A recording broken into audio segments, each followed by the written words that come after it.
bon, ça y est. Donc, bonjour, j'ai la tâche de vous accompagner jusqu'au repas en essayant d'être concis dans mes réflexions avec le temps qui nous reste. Peut-être que vu que j'ai une présentation qui porte sur l'intérêt, on s'est dit que je me devais de vous intéresser pendant la présentation. Donc, la présentation s'inscrit bien en continuité avec celle de Thierry. Ça va être vraiment dans le cadre du contexte formel, mais je pense que dans nos réflexions, Patrice et moi, on a quand même un souci d'essayer de voir comment est-ce que le formel peut justement ouvrir un peu ses murs pour pouvoir proposer autre chose.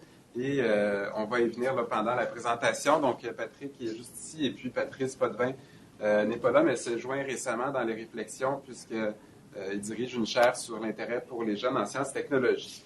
Donc, je vais vous présenter là, très brièvement. On est quand même assez avancé dans nos réflexions là, par rapport aux repères théoriques. La présentation est plutôt une synthèse de l'article qui est déjà pas mal avancé là, au niveau de l'écriture. Je vais vous présenter un peu les liens, les relations entre l'éducation relative à l'environnement, l'enseignement des sciences historiquement, puis où est-ce qu'on se situe de manière contemporaine dans ce débat-là aujourd'hui. Je vais vous amener par la suite le concept d'intérêt pour les sciences, comment est-ce qu'on veut l'utiliser pour essayer de fixer des éléments entre les deux champs, celui de l'enseignement des sciences et de l'ERE.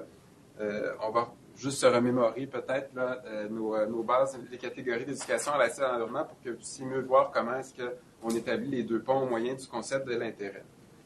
Donc, en y allant assez rapidement, mais dans le contexte plus formel, donc l'intégration de l'ERE dans les curriculums, c'est surtout déroulé de manière transversale.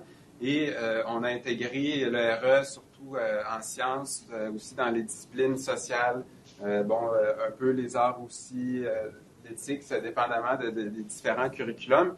Et les sciences ont toujours été, depuis l'intégration de l'ERE, une discipline de prédilection pour les préoccupations environnementales. Bon, par la suite, il y a des débats, évidemment, parce qu'il ne faut pas confiner l'ERE aux sciences, mais un des problèmes qui aujourd'hui persiste au niveau du mariage entre l'ERE et l'éducation scientifique. J'aime bien peut-être faire l'analogie. Mon bureau est au 3e étage, ici, physiquement sur l'étage des gens en enseignement des sciences. Juste en haut, il y a l'étage des gens en éducation relative à l'environnement. Patrick et moi, on monte au 4e étage. On fait le va-et-vient, mais c'est souvent assez étanche. Il y a souvent des différences de vision entre le mariage que doivent avoir les deux champs. Je m'explique.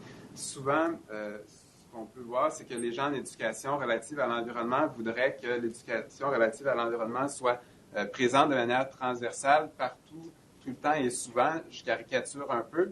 Et d'un autre côté, il y a les gens en enseignement des sciences qui ont une vision beaucoup plus objective de la science.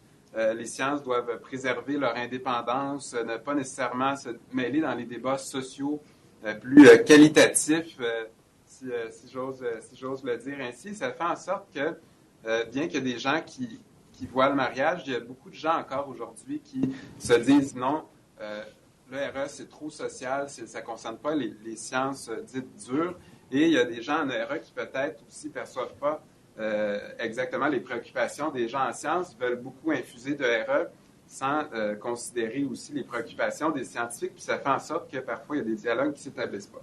Mais on va essayer de fixer des bases pour y remédier. Donc, allons voir le concept d'intérêt pour les sciences avant d'aller un peu plus loin là, dans la réflexion. Donc, ce concept-là, premièrement, le concept d'intérêt... Oui, pardon, je m'excuse. Merci Thierry. Donc, le concept d'intérêt, il y a 5 caractéristiques principales qui sont identifiées dans la littérature. C'est une synthèse qui a été faite ici. Là, c'est pas juste ces auteurs-là qui le proposent. Donc, l'intérêt est spécifique à un contenu, à un objet, contrairement à l'attitude qui n'est pas nécessairement là, spécifique à un objet. Ça implique aussi une interaction entre un individu et son environnement. Donc, ici, le mot environnement, évidemment, nous interpelle. Quel est le sens ici de l'environnement? On va y revenir plus tard, mais c'est un des points d'ancrage de la réflexion au départ du concept d'intérêt. Bon, l'intérêt a des composantes cognitives et affectives. Un élève n'est pas nécessairement ou une personne consciente de son intérêt pour l'être. Et ça suppose un engagement psychologique et neurologique. Mais vraiment, le point principal ici qui nous intéresse dans notre réflexion, c'est le fait que l'intérêt implique une interaction entre un individu et son environnement. Je ne vous passerai pas là, tous les modèles qui ont intérêt, mais en éducation, on se sert souvent du modèle de développement de l'intérêt. Donc, un élève pourrait être intéressé dans une situation, puis progressivement développer un intérêt individuel. Et c'est souvent, il y a deux auteurs là, qui sont très cités, donc ça fait en sorte que ce concept-là, aujourd'hui, on peut avancer. Il commence quand même à bien se figer en éducation là, sur les bases théoriques.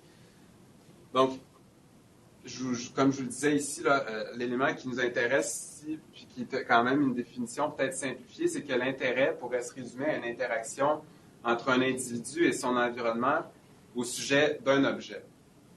Donc, c'est toute la notion de l'environnement, d'apprentissage qui nous interpelle en enseignement des sciences ici, et dont il sera question là, dans la réflexion. Et donc, deux éléments peut-être importants là, à départager lorsqu'il s'agit d'intérêt, c'est l'intérêt situationnel et l'intérêt individuel. Comme je vous disais, on parle du développement de l'intérêt. Donc, à l'école, on essaie, quand un élève n'est pas nécessairement intéressé par un objet, entre autres les sciences, de l'intéresser de façon ponctuelle pour espérer ultimement qu'il développe un intérêt individuel qui va être motivé par lui-même.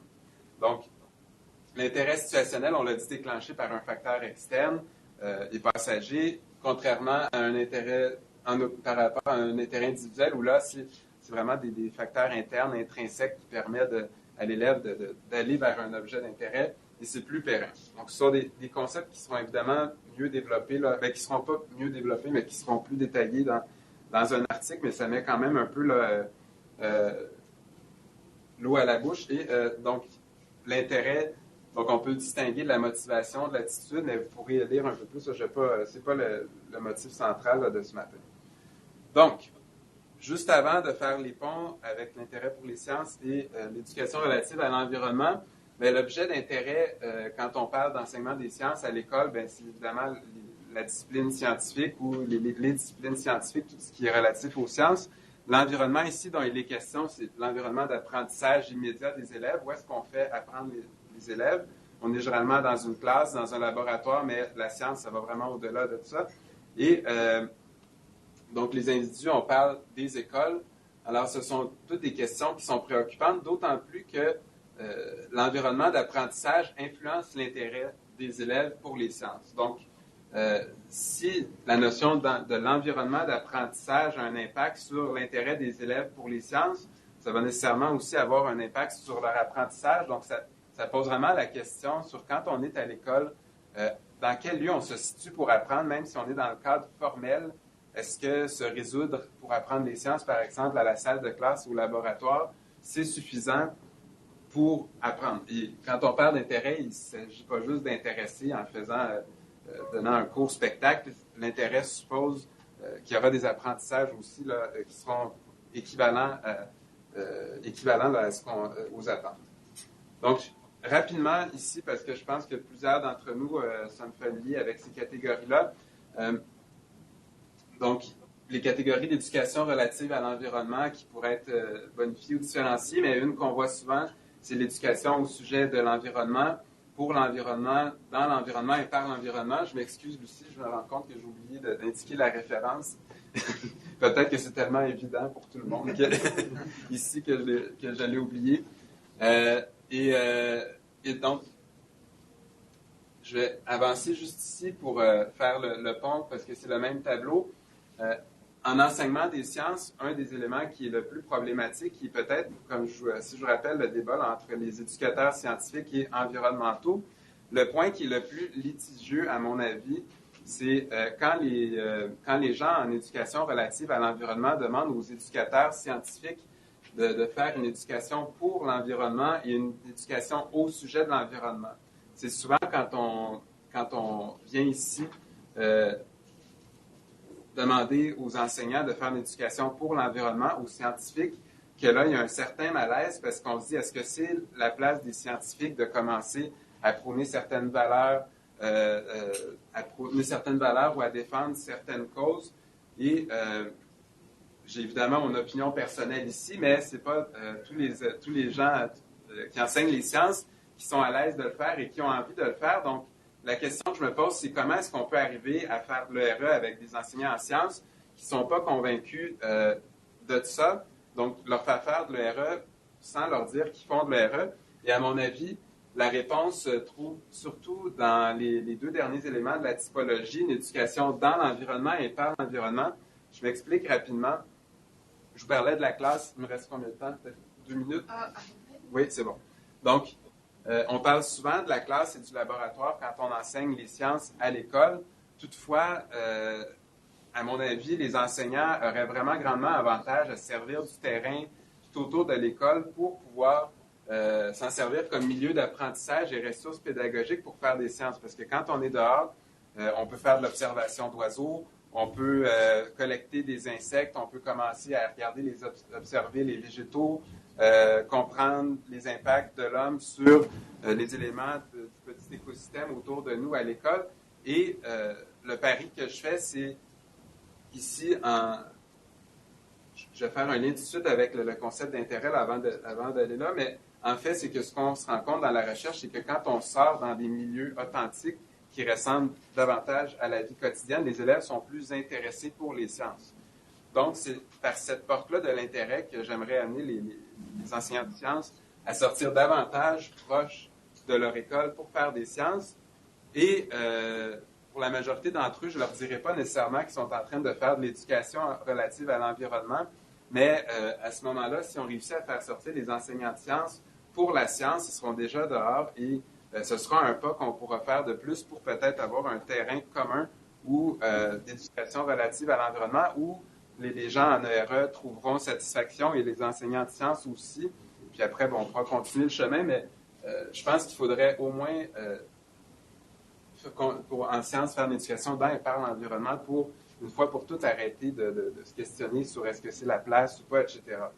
Donc, dans le fond, on voulait vraiment questionner la nature de la relation entre l'éducation relative à l'environnement et à l'enseignement des sciences et, une fois pour toutes, arrêter de remettre en question cette relation-là et commencer à fixer des éléments où on va arrêter de se dire est-ce que ça en fait partie ou pas.